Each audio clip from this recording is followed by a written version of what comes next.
할렐루야. 저 따라합시다. 나는 빛과 소금이다. 나는 그리스도의 향기다. 나는 그리스도의 대사다. 나는 왕같은 제사장이다. 금방 하신 그 이름으로 옆에 있는 분에게 한번 그를 당신은 이렇게 한번 해봅시다. 당신은 빛과 소금이요. 두 사람에게 이상 합시다. 당신은 빛과 소금이요. 그리스도의 대사요. 그리스도의 편지요. 왕같은 제사장입니다. 이렇게요. 성도는 아름다운 이름을 가진 자입니다. 요셉도 이 아름다운 이름으로 지금 바로에게 불려지고 있습니다. 하나님은 13년간을 고난을 통해서 요셉을 연단하셨습니다. 그리고 오늘 13년 후에 요셉이 하나님이 만드신 위대한 걸작품으로 지금 완성되는 순간입니다. 술 맡은 관원장이 요셉과 약속을 했습니다. 내가 복귀하면 반드시 너를 위해서 호소하고 탄원해 줄게. 잊어버렸습니다. 그리고 나서 2년 후에 하나님께서는 잊어버리지 않으시고 바로의 머리에 마음의 꿈을 준 것입니다. 바로가 꿈을 꾸고 번민을 했습니다. 보통 사람이 꿈을 꾸면 뭐 개꿈인 줄 알고 잊어버리고, 바로도 그런 꿈을 많이 꿨을 텐데 두 번을 연속 꾸는데 이 꿈은 이상한 거예요. 너무나 선명하고 이 꿈을 해석하지 않고는 정말 번민하여 잠을 못 자겠는 겁니다. 그래서 애굽에 있는 유명한 점술가와 현인, 지혜로운 사람을 다 불러옵니다. 그래도 그 많은 면접관들 중에 지혜 있는 애굽의 모든 사람을 통해서도 이 바로의 꿈이 무슨 뜻인지를 알지를 못하는 거예요. 그때 술 맡은 관원장이 왕의 그 번민하는 모습을 보고 요셉을 기억합니다. 내가 2년 전에 감옥에서 어떤 한 소년을 만났는데 이 사람이 히브리 사람이요, 하나님이 영감을 받아서 꿈을 해석한다더라. 데리고 오라고 그랬습니다. 그래서 요셉을 불렀습니다. 요셉이 수염을 깎고 모욕도 했고 새 옷을 입었겠죠. 그래서 왕궁으로 불려왔습니다. 바로 보고 꿈을 한번 말해보라고 그래요. 그 애굽의 모든 사람들도 해석하지 못하는 그 꿈을 바로가 요셉에게 말합니다. 내가 꿈을 꿨는데 아름답고 살찐 7 염소가 있었고 그 뒤에 곧 흉하고 파리한 7 염소가 암소가 나타나서 흉하고 파리한 이 7 암소가 아름답고 살찐 7 암소를 그냥 잡아먹어버린다는 거예요. 또 다른 꿈을 꿨는데 무성하고 충실한 7 이삭이 나타나고 그 뒤에 가늘고 동풍에 마른 7 이삭이 나타나서 가늘고 마른 동풍에 7 이삭이 그 앞에 있는 풍성한 7 이삭을 잡아먹어버린다는 거예요. 꿈이 참 희한합니다. 요셉이 그것을 듣고는 지자리에서 해석합니다. 당신은 앞으로 이 애굽 나라에 7년 동안 풍년을 맞고 또 7년 후에 흉년을 맞을 것입니다. 풍년이 있을 때 각 곡식의 5분의 1을 거져서 각 성읍의 창고를 전국적으로 만들어 놨다가 7년 흉년 동안 대접을 하라고 그렇게 안도 만들어줍니다. 바로 그 소리를 듣고 오늘 감탄해서 애굽의 미래를 아는 요셉에게 3가지 이름으로 부릅니다. 여러분, 그때 당시에 자기로서는 미국과 같이 큰 제국이었고 절대군주자였고 세상에서 가장 뛰어난 정치와 경제를 누리고 있었던 사람들이라 이 약관의 노예 30살 된 청년을 칭찬한다는 것이 이게 쉽지 않은 겁니다, 사실은. 근데 그 말을 듣는 순간에 이것이다 라는 생각이 딱 들었고 그 해결책을 놓는 요셉을 보면서 이 사람은 정말 하나님이 보내신 하나님의 지혜자구나 라는 걸 깨닫게 되는 거예요. 그래서 이 애굽의 절대군주 바로 왕이 칭찬하는 3가지의 이름이 있는데 첫 번째 이름은 하나님의 영에 감동된 자. 너는 하나님의 영에 감동된 자야. 두 번째는 지혜와 명철이 뛰어난 사람이고 넘치는 자다. 세 번째는 너는 탁월한 지도자다. 이렇게 3가지 이름을 부르게 되는 것입니다. 먼저 하나님의 영에 감동된 자라고 바로가 사람을 알아봅니다. 오늘 본문 38절을 보겠습니다. 바로가 그의 신하들에게 이르되 이와 같이 하나님의 영에 감동된 사람을 우리가 어찌 찾을 수 있으리요. 이방 신을 섬겼는데 그들도 뭔가 신에 감동된 사람의 모습이 이 사람의 생각과 이 사람의 말은 다르다는 것을 금방 알아본 겁니다. 바로가. 여러분, 이 요셉의 신령함은 어디서 났습니까? 요셉이 어찌하다가 하나님에게 성령에 감동된 사람이 됐을까? 13년간의 고난과 상처 때문입니다. 지난주 설계를 했지만은 고난과 상처 때문에 자기 연민에 빠져서 망하는 사람도 있습니다. 병들어가는 사람도 있어요. 세상 사람들은 많이 그렇게 망하고 자살합니다. 그런데 하나님의 백성들 중에 정말 하나님이 원하는 요셉과 같은 인물의 신앙들은 고난과 상처 때문에 하나님께 나아가는 것입니다. 너무나 앞볼고 힘들고 매 순간마다 하나님 없이는 살 수 없었기 때문에 매 순간마다 하나님께 나아간 사람은 하나님이 항상 그와 함께 하시는 임마누엘 하나님 임재가 그에게 있었다는 것입니다.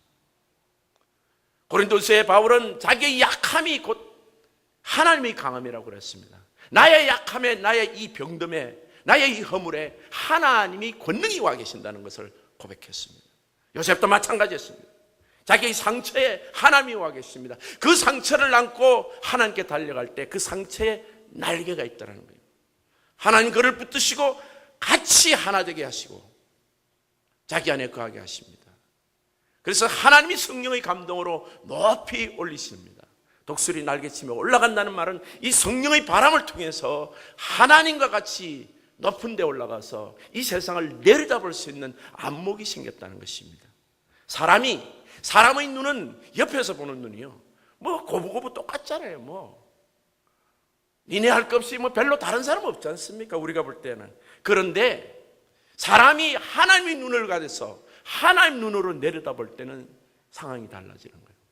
요즘 우리 구글 맵에 보니까 주소를 치면 그냥 사진이 바로 위에서 떨어지더라고요. 이렇게 그 집에 가서 조금 더 자세히 보면 이제 그 집 앞문까지 가더라고요.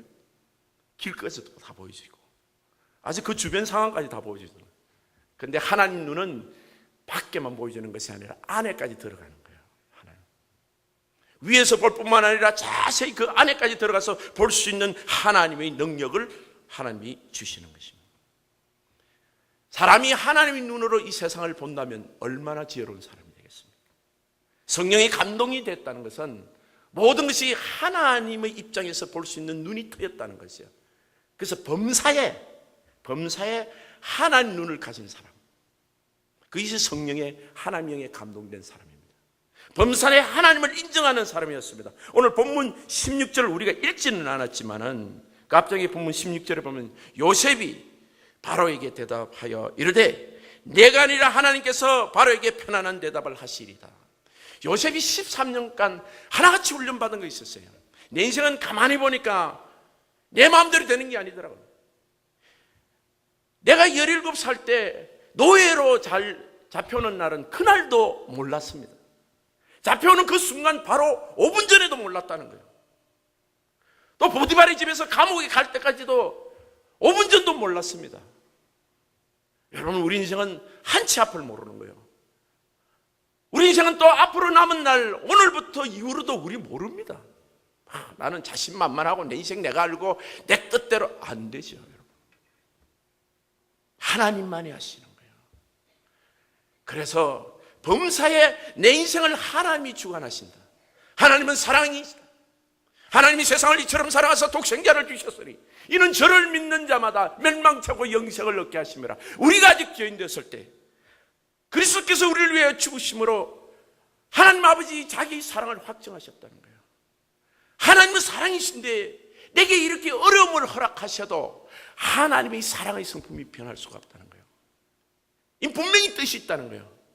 선하신 하나님이 나를 인도하시고 축복하시고 나를 연단 후에 하나님께서 정금같이 이루어내시는 하나님의 귀한 계획이 지금 진행되고 있다는 것을 요셉은 믿었던 사람이에요.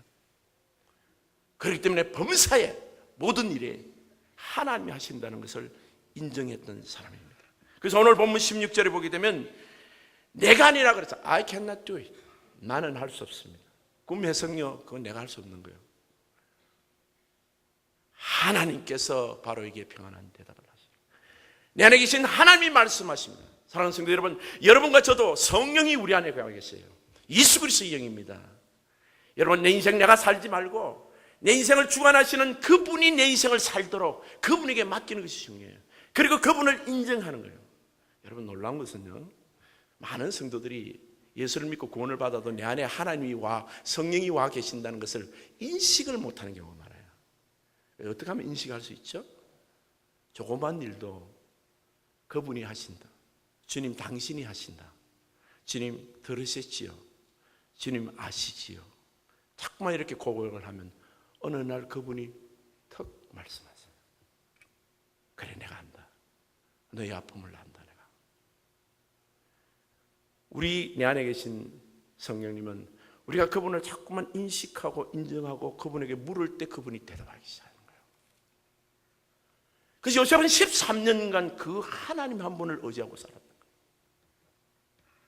하나님이 내 인생을 주관하시오. 알파요 오메가요. 지금껏 인도하신 것 하나님, 앞으로도 인도하실 하나님, 그분이 사랑의 하나님이요, 나와 함께 하시는 것이요, 나의 생명보다 귀하신 분이다 라는 것을 인정하고 그분과 동행하면서 살았던 사람입니다. 그래서 잠언서 3장 6절에는 너는 범사의 그를 인정하라. 그리하면 내 길을 지도하시리라. 요셉이 보디발의 집에서도 그렇게 잘할 수 있었던 것, 감옥에서도 그렇게 잘할 수 있었던 것은 하나님의 인도함을 받는 사람이야. 자기 뜻대로 안 했다는 거예요. 그래서 요셉의 말의 주어는요, 요셉은 13년간 많이 바뀌었어요. 어떻게 말이 바뀌었냐면 요셉의 말의 주어는 하나님이에요. 자, 우리가 보통 말할 때 그래도 내가 당신을 위해서 13년간 고생했는데, 당신을 위해서 결혼하고 지금껏 고생했는데, 전부 주어가 나야.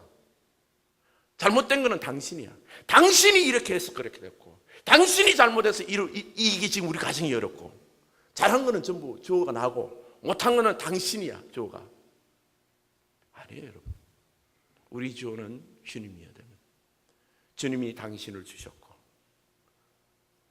주님이 우리 자녀도 주셨고, 우리 집에 아들, 딸만 있는 것 주님이 주신 거예요.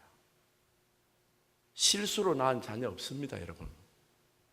어떤 사람은 실수라 그러는데 여러분, 절대 없습니다. 걔가 진짜예요. 나는 생각도 안 했는데 아이가 생겼어. 얘가 우리 집 가문의 영광이야. 나중에 보면. 정말요. 하나님 주셨기 때문에. 하나님이 하셨다. 그래서 여러분, 하나님이 하셨다는 것을 요셉의 말마다 우리가 증거할 수 있습니다. 25절에 보십시오. 25절에 보면 우리가 읽지는 않았지만 25절에 요셉이 이렇게 말합니다. 요셉이 바로에게 아뢰되 바로의 꿈은 하나라. 하나님이 그를 하시리를 바로에게 보이시니라. 여기도 주어가 누구죠? 당신의 꿈은 하나입니다. 두 개 꾸었지만 똑같은 거예요. 하나님이 당신에게 준 거예요. 왜 줬을까? 요셉을 지금 총리로 서려면 바로에게 꿈을 줘야 될 거 아니에요. 여러분, 이 세상 사람이 여러분 때문에 꿈을 꾸는 겁니다.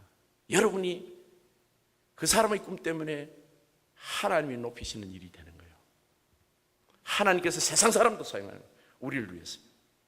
이 하나님께서 지금 다 하십니다. 오늘 본문 또 32절을 한번 보세요. 32절에 보게 되면 바로께서 꿈을 두 번 겹쳐 꾸신 것은 하나님이 이 일을 정하셨음이라 하나님이 속히 행하시리니. 여러분, 하나님이 속히 꿈을 두 번 주신 것은 하나님이 이 일을 정하셨음이라. 당신 이 북년이 7년 오고 흉년이 7년 오고 하나님 이미 정했습니다. 곧 옵니다. 준비하셔야 됩니다. 여러분, 미국 경제 불황요, 우리는 몰랐지만 하나님 정하신 거예요. 이 끝이 어떻게 될지 이제 하나님도 아시는 거예요. 여러분, 우리 인생 중에 내일 5분 후를 모르는 것들이 있는 거예요. 오늘 오후도 모릅니다. 그런데 분명한 것은 우리 인생에 하나님 뜻대로 되는 거예요. 그걸 잘 보는 사람이 이 신령한 사람이에요. 여러분, 신령한 사람은 뭐 산에 가서 뭐 이렇게 막 환상 보고 이런 것도 귀한 은혜예요, 그죠? 근데 정말 신령한 것은 날마다의 삶이에요. 집에서 내일도 여러분 오늘 저녁에도 설거지하고 청소하고, 그죠? 여러분 또 내일은 공연에 연휴라서 쉴 수 있지만 화요일 되면 또 직장에 나간다고요. 똑같은 일이에요. 그런데 그 똑같은 반복되는 일 중에 신령한 사람이 있어요. 어떤 신령한 사람인가? 이것이 하나님이 내게 주신 일이다. 내가 지금 오늘 하루 살아가는 것도 주님 안에서 살아간다. 이렇게 인식하고 생각하고 고백하는 사람이 신령한 사람이에요. 그 사람을 하나님의 영에 감동된 사람이라고 그런 거예요. 두 번째는 이 하나님의 영에 감동된 사람은 틀림없이 하나님의 지혜와 명실이 넘칠 수밖에 없습니다. 세상이 가지고 있는 지혜는 정말 학문을 아무리 공부를 해도 요즘 뭐 인터넷 보니까요, 어지간한 박사 논문 쓰는 내용들이 다 나와 있더라고요. 건강에 대한 상식, 과학에 대한 상식, 모르는 게 없어요. 우리는 다 그런 지식은 나눌 수 있어요. 그런데 하나님 주시는 지혜와 명철은 달라요. 아무도 모르잖아, 애굽 사람들은. 불신자들은 애굽의 제국이 모르는 일을 요셉 한 사람이 하는 거예요. 왜요? 하나님이 가르쳐 주시니까. 오늘 39절을 보세요. 39절에 보게 되면 이렇게 말합니다. 요셉에게 이르되 하나님이 이 모든 것을 내게 보이셨으니. 자, 보세요. 바로가 인정합니다. 하나님이 이 모든 것을 네게는 보이시네. 우리 하나님 백성들이 축복이 뭔지를 알아요. 말씀을 가지고 여러분 이 예배를 드리면서 기도하면서 하나님 응답을 받는다는 이 축복은요, 세상에 왕도 누리지 못하는 축복이에요. 그들은 몰라, 캄캄해요. 그런데 우리는 듣고 아는 거예요. 하나님 네게 보였구나. 너와 같이 명철하고 지혜 있는 자가 없도다. 이 바로가 똑똑한 사람이야. 우리가 믿는 신은 이거 모르네. 가짜니까. 근데 하나님은 살아계신 하나님이요, 전능하신 우리 하나님은, 요셉의 하나님은 그걸 알더라는 거예요. 여러분, 하나님이 우리 안에 와 계십니다. 그렇죠? 근데 성도님 여러분들 모두가 다 요셉처럼 하나님의 지혜로 충만한 건 아니에요. 어떤 사람이 제일 멍청한 사람인가 가르쳐 줄게요. 집에서 전부 자기 고집대로 다 하는 사람이 제일 멍청한 사람입니다. 그 사람 때문에 그 가정이 망해요. 그 가정에 위기가 왔는데 자기 고집대로 해보는 거예요. 그래서 그 가정이 깨지고 문제가 생기는 거예요. 내 안에 하나님 와 계시는데도 내 고집대로 하는 이유는 뭔가? 내 자아가 살아있어서 그래요. 요셉은 13년간 자신의 이 자아라는 육신이 깨진 거예요. 예수님께서 십자가에 매달릴 때 말이죠, 그 복음서 보게 되면 이유도 없이 성전의 지성소와 성소, 지금하고는 좀 구약의 교회 성전의 개념이면 성소와 지성소 사이에 큰 휘장이 있었어요. 말이 세필이 양쪽에서 땡기도 안 땡기질 때 피력이 툭 뜨는 거예요. 그런데 이유도 없이 그것이 쫙 아래로 갈라져 버려요. 그 지성소 안에는 뭐가 있냐면 법궤가 있어요. 법궤는 하나님이 임하시는 것입니다. 우리 지성소 가장 깊은 곳에 하나님 와 계세요. 그런데 여러분 중에 자기 고집대로 사는 사람은 하나님을 못 봐. 안 보여. 왜? 항상 내 육신이라는 커튼이 닫혀있기 때문에. 예수님은 그 휘장을 뭐라고 하면, 이 휘장은 예수님의 육체라고 그랬어요. 예수님이 하나가 된 사람은 이 휘장이 찢어질 때 자기 몸도 찢어지는 거예요. 말씀대로 순종하고 주님의 음성을 기다리고 주님의 뜻에 순종하려고 하고 자기를 죽이는 사람은 자신이 쫙 찢어져요. 내 안에 내 육체가 쫙 찢어지면 내 안에 예수님이 나타나시는 거예요. 그리스도가 나타나고 성령이 말씀하시기 시작하는 거예요. 요셉이요, 바로를 만나려면 감옥에 가야 돼. 감옥에 안 갔으면 술 맡은 관원장을 만날 수도 없고, 술 맡은 관원장을 꿈을 해석한 일이 없으면 바로를 만날 일도 없는 거예요. 그게 하나님 벌써 알고 술 맡은 관원장의 꿈을 먼저 2년 전에 해석해 놓게 하시고, 그 다음에 2년 후에 바로의 꿈도 해석하도록 요 계획을 하나님이 다 계획을 하고 놓은 계죠. 그 스케줄대로 지금 되고 있는 거예요, 요셉은. 근데 우리 인생 쪽에서 보면 이건 정말 배신자야, 술 맡은 관원장이. 그때 당시에 구명운동을 안 하길 천만다행이지, 그때 당시에 구명운동을 했으면 요셉은 노예였어요. 그때 당시에 바로 나왔으면. 근데 지금 2년 후에 나오니까 총리가 나오는 거야. 여러분, 그 때와 시간도 주님이 해주는 걸 얼마나 감사합니까? 사람들은 어리석어서 자기 고집대로 하는 거예요. 지금 당장 하는 거예요, 내 뜻대로. 하나님 뜻을 물어보지도 않고. 근데 지혜로운 사람은 기다리는 거예요. 하나님이 해주실 때까지. 하나님이 해주시는 것이 완벽한 타이밍이야. 지금 2년 후에 바로 앞에 가서 지금 꿈을 해석하게 되는 것은 이게 하나님의 완벽한 타임을 기다리는 요셉의 신앙이라 이 말이에요. 그러니까 지금 요셉이 요셉답고 요셉이 총리 될 수가 있었던 것입니다. 그에게 하나님이 지혜로 응답하시고 항상 함께 하시고 그를 통해 영광 받으시며 그를 통해 기뻐하시며 고난 중에 찬송하는 요셉을 통하여 요셉에게 하나님 축복하신 거예요. 하나님 지혜로요. 하나님 영으로 감동하시는 거예요. 그래서 오늘 요셉이 세 번째 받은 이름은 탁월한 지도자였습니다. 오늘 본문 40절에 보게 되면 너는 내 집을 다스리라. 내 백성이 다 내 명령에 복종하리니 내가 너보다 높은 것은 내 왕자뿐이라. 너는 내 집을 다스려라. 왕이 다스려야 되는데 요셉에게 맡깁니다. 내가 너보다 높은 것은 내 왕자뿐이라. 나는 사실은 왕위는 너한테 줄 수는 없지만 네가 이 리더십으로 보고 애굽을 다스리기에는 네가 나보다 낫다는 거예요. 그리고 실제로요 42절에 보면 자기의 인장반지를 빼어 요셉의 손에 끼우고 그랬습니다. 인장반지라는 건 뭔가 하면 왕이 조서를 써가지고 문서를 써서 마지막 도장하는 인감 도장이에요. 인감 도장을 왕이 자기 손에서 빼서 요셉에게 준다는 거예요. 그럼 뭐예요? 요셉이 애굽 나라의 모든 파이널 사이너가 결정자가 실제로 왕권을 가진 사람이 되는 거예요. 왕은 뭐 하는데 자기는 일 안 하겠대. 왜? 요셉 네가 내보다 낫다는 거예요. 마치 보디발이 요셉에게 다 맡겼듯이 바로가 이제 요셉에게 다 맡기는 거예요. 여러분 하나님의 영감에 감동되고 지혜가 충만한 이 요셉이 나라의 왕이 되는 순간입니다. 지금 왕과 같은 위치가 되는 거예요. 왕 같은 제사장. 실질적으로는 2인자예요. 1인자는 아닌데 영적으로 실질적인 업무로 말하면 그는 1인자입니다. 여러분 하나님 백성들은 지금 요셉과 같이 왕 같은 제사장으로 불렀어요. 여러분이 어떤 위치에 있든지 그 회사든 그 직장이든 그 가정이든 하나님이 감동된 하나님 지혜로 고난의 연단 받으면서 하나님께 나아가는 여러분들이 요셉과 같이 하나님 나라에서는 정말 그 가정의 주인공인 거예요.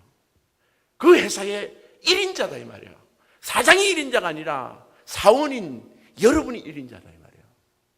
여러분을 통해서 그 직장의 축복이 가고 여러분을 통해서 그 가정에 여러분 가정의 축복이 가게 되는 거예요. 하나님의 그 영광과 하나님의 축복이 하나님 지혜가 거기에 여러분을 통해서 여러분 통로를 통해서 들어가게 되는 것입니다. 오늘 본문 43절에 한번 봅시다. 더 놀라운 말이 있습니다. 자기에게 있는 버금수레에 그를 태고 이 버금수레라는 것은 제2인자술입니다. 왕이 그 앞에 서고 그 2인자인 두 번째 버금수레에 지금 총리된 요셉이 탔습니다. 30살의 약간의 청년이었습니다. 무리가 그 앞에서 소리지기를 엎드리라 하더라. 여러분 노예가 주인 눈을 잘못 쳐다봐도 죽습니다. 그래서 노예는 인사하는 게 그냥 이렇게 90도 1호 한 배꼽 인사 정도가 아니다 이 말이에요. 노예는 주인이 오면 그냥 땅에 엎드리는 거예요. 코를 땅에 대고 있습니다. 주인이 고개 들어갈 때까지. 특별히 이 바로와 앞에서는 그랬을 거예요. 지금 자기는 13년간 엎드리며 살았습니다. 노예니까요. 그런데 오늘 바로가 하나님의 그 어떤 부르심에 감동을 내서 요셉을 세웠는데 요셉 앞에 모두들 엎드리라 그런 거예요. 누가 그러셨다고요? 바로가 그랬습니까? 아니요. 하나님이 그랬습니다. 지금 하나님이 지금 계획하시고 13년간 계획하시고 연단하셔서 하나님의 영에 감동된 요셉을 만들어낸 작품이야. 하나님의 위대한 그 작품입니다. 그래서 모두들 엎드리라는 거죠. 요셉 앞에. 시편 23편 5절에 보게 되면 주께서 내 원수의 목전에서 내게 상을 차려주시고 기름을 내 머리에 부으셨으니 내 잔이 넘치나이다. 여러분 이 시편 23편 5절이 참 말씀이 참 묘한 데가 있잖아요. 우리가 그렇게 총리로 등극되는 그 장소가 누구 앞이라고 그랬죠? 원수의 목전에서 그래요. 인민생활하면 여러분 지금까지 여러 어려움들을 많이 당했을 겁니다. 모욕적인 장면, 치졸한 장면, 자존심 상하는 것, 눈물 나는 상처들. 근데 그 원수의 목전에서 우리가 하는 게 아니에요. 하나님이 하신다는 거예요. 나를 세우는 그날이 그 장소가 내 원수가 보는 날이에요. 나를 밟았고 나를 아프게 했고 나를 힘들게 했던 그 사람이 보게 되는 거예요. 내가 서는 나를. 거기서 상을 차리시고 기름에 왕으로 제사장으로 기름 부으시는 거예요. 우리 하나님은 내게 허물이 많고 연약하더라도 그 상처 때문에 하나님께 달려간 요셉, 13년간 주님을 붙든 그 요셉을, 청년 요셉을 모든 사람 위에 지금 세우셨습니다. 바로보다도 더 위대한 사람으로 지금 세웠던 것입니다. 사랑하는 성도 여러분, 요셉의 축복이 우리를 기다리고 있습니다. 상처에 자기 연민에 빠져서 사람들 위로를 받지 마세요. 오직 하나님께 무릎 꿇어서 하나님께 더욱더 나아감으로 하나님 주시는 그 영광, 하나님 축복하시는 축복, 하나님 높이시는 그 높이심, 내가 스스로 높아지는 것이 아니라 오직 하나님 한 분만을 바라보며 하나님 사랑을 신뢰하고 나가는 그 믿음의 그 길을 가는 성도님들에게, 우리 종교 성도님에게 이 모든 축복이 있기를 예수님 이름으로 축복합니다.